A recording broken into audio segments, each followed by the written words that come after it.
Hello students, मैं रजत राजपूत आपका स्वागत करता हूं आपके अपने चैनल RRR कोचिंग क्लासेस में। तो कैसे हैं आप लोग? ठीक होंगे उम्मीद करता हूं। ठीक है फ्रेंड्स, बहुत समय बाद आपके सामने उपस्थित हुआ हूं, उसके लिए माफ़ी चाहता हूं। अब आपकी क्लास जो है डेली रूटीन पर कंटिन्यू चलेगी। कब तक? जब तक कि हमारे बोर्ड पेपर नहीं आ जाते। बोर्ड में जितनी भी क्लासें हैं वो टॉपिक बाई टॉपिक हम सारे कवर करेंगे। जो भी इम्पोर्टेंट टॉपिक हैं उनको लेकर चलेंगे और उन सारी टॉपिकों की क्लास बाय क्लास आपको रूटीन डेली बाय डेली मिलती रहेगी। ठीक है, तो क्या करना है? कुछ नहीं, शेयर करना है। जितने भी आपके भाई बंधु दोस्त जो भी हैं उनको फटाक से क्या कर रहे हैं, शेयर करेंगे ताकि सभी लोग जुड़ सकें। और जो लोग सो चुके हैं उनको जगाएंगे तुरंत से, क्योंकि अब किस बार 90 पार। तो जो भी बोर्ड में 90 प्लस का टारगेट बनाए हुए हैं वो कतई भी परेशान ना हो, क्योंकि अब मैं आ चुका हूँ और अब क्लास को फटाक से चालू करेंगे और आगे चलेंगे। आज मैं आपके सामने एक बहुत ही इम्पोर्टेंट, बहुत ही अच्छा टॉपिक लेकर उपस्थित हुआ हूँ। टॉपिक का नाम है गुलाम का नियम। बहुत अच्छे से पढ़ा भी होगा और 100% है।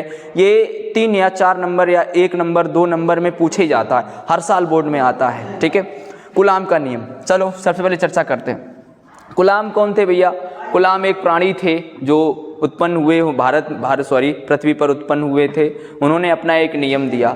इस नियम की हूबहू कॉपी न्यूटन के गुरुत्वाकर्षण नियम पर आधारित है ना? यानी वो भी जरूरी है, न्यूटन का गुरुत्वाकर्षण नियम। उसका वीडियो कल लेकर आएंगे तुरंत आपके सामने। ठीक है, देखिएगा गुलाम का नियम क्या है। गुलाम ने ये बताया कि 2 बिंदु आवेश है ना, 2 बिंदु आवेश एक दूसरे से, जैसे हमने एक बिंदु आवेश Q1 ले लिया और एक बिंदु आवेश Q2 ले लिया, इन दोनों के बीच कुछ दूरी होगी, बिल्कुल दूरी होगी। तो वो दूरी हमने कितनी ले ली? Small r। ठीक है, तो पहले समझ लेंगे फिर डेफिनेशन लिखेंगे और फिर तुरंत तैयार हो जाएगा। डेरिवेशन भी यहीं करवा दूंगा पूरा। ठीक है, अगर 2 बिंदु आवेश एक दूसरे से कुछ दूरी पर स्थित हैं, वो दूरी स्मॉल r होगी, तो उन दोनों आवेशों के बीच लगने वाला प्रतिकर्षण बल या आकर्षण बल। अब यहाँ पर एक चीज है, फैक्ट है, समझेंगे। हमने नाम क्या बोला? आकर्षण बल और प्रतिकर्षण बल। ठीक है, क्योंकि देखिए गुरुत्वाकर्षण बल सदैव आकर्षण बल है, लेकिन जो विद्युत चुंबकीय बल है, जो विद्युत बल है वो आकर्षण भी हो सकता है और प्रतिकर्षण भी हो सकता है, क्योंकि आवेश की प्रकृति 2 प्रकार की होती है। ठीक है, तो एक तो होती है धनावेश, एक क्या होता है? धनावेश होता है। धनावेश को हम क्या लिखते हैं? प्लस, और VE लिखते हैं, इसको हम पढ़ते हैं पॉजिटिव। ओके, और ऋणावेश को क्या लिखते हैं भाई? ऋणावेश को लिखते हैं, यहाँ पर माइनस लगाते हैं और फिर V लिखते हैं। V इस वजह से पॉजिटिव में लास्ट में VE स्पेलिंग आती है और नेगेटिव में भी लास्ट में माइनस का VE लिख के आता है। ठीक है, तो ये है कि समान आवेश अगर आ जाते हैं, समान आवेश क्या करते हैं? समान आवेश जब लाओगे तो प्रतिकर्षण होगा, बिल्कुल जाहिर सी बात है। क्या होगा बच्चा? प्रतिकर्षण होगा।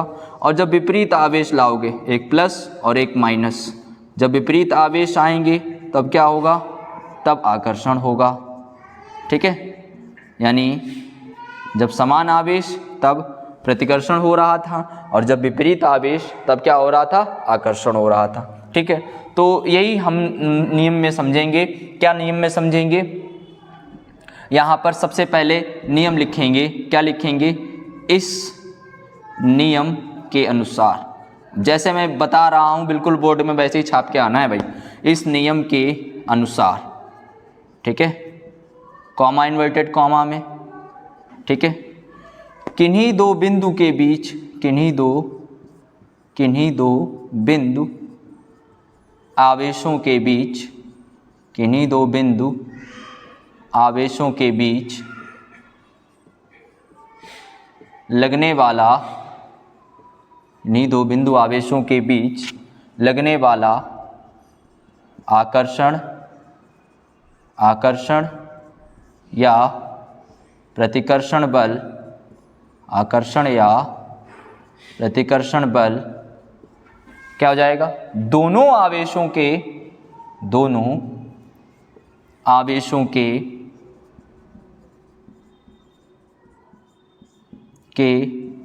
गुणनफल के, दोनों आवेशों के गुणनफल के अनुक्रमानुपाती, दोनों आवेशों के गुणनफल के अनुक्रमानुपाती तथा उनके बीच की दूरी के, उनके बीच की दूरी के वर्ग के व्युत्क्रमानुपाती होता है, वर्ग के व्युत्क्रमानुपाती होता हो। ठीक है, अंडरस्टूड। क्या हो जाएगा, यानी F जो बल लग रहा है वो उन दोनों द्रव्यमानों के गुणनफल के, दोनों आवेशों के, न्यूटन का वाला याद रहता है इस वजह से M1 M2 आ गया है ना। F is proportional Q1 Q2, that is equation number first.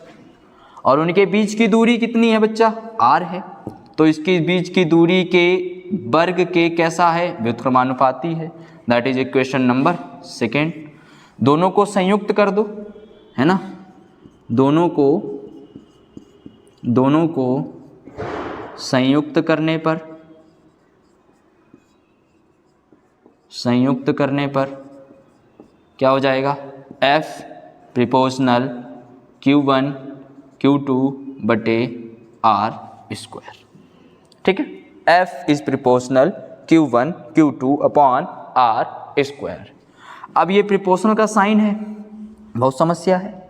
इस प्रोपोर्शनल के साइन को जब हम हटाएंगे तो एक स्थिरांक लेके आएंगे, और स्थिरांक की वैल्यू और विमा बहुत इंपॉर्टेंट है ना। यानी जब हम इसके स्थिरांक को हटाएंगे तो एक स्थिरांक लेके आएंगे, वो स्थिरांक है हमारा 1/4 pi epsilon not Q1 Q2 upon R square. ठीक है, अच्छी बात। और मात्रक क्या हो जाएगा, न्यूटन, क्योंकि है तो बल ही, मात्रक क्या हो जाएगा, न्यूटन।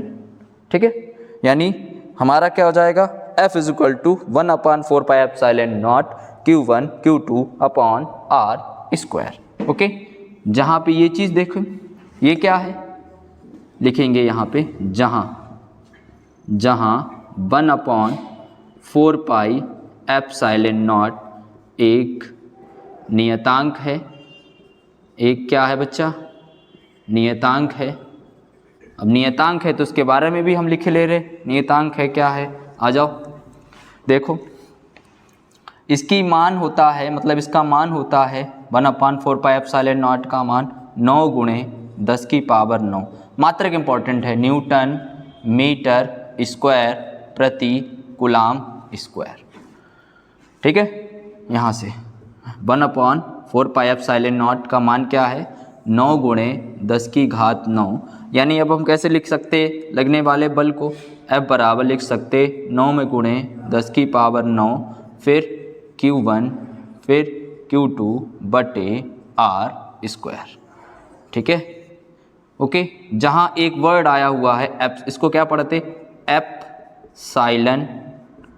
एप्सिलॉन। अब चूंकि ये जीरो लगा हुआ है तो इसको पढ़ते एप्सिलॉन नॉट। वैसे जीरो भी पढ़ सकते, कोई दिक्कत नहीं, लेकिन अपन स्टैंडर्ड थोड़े लैंग्वेज में इसको नॉट पढ़ते। एप्सिलॉन नॉट क्या है, ये निर्वात की वैद्युतशीलता है बच्चा, निर्वात की वैद्युतशीलता।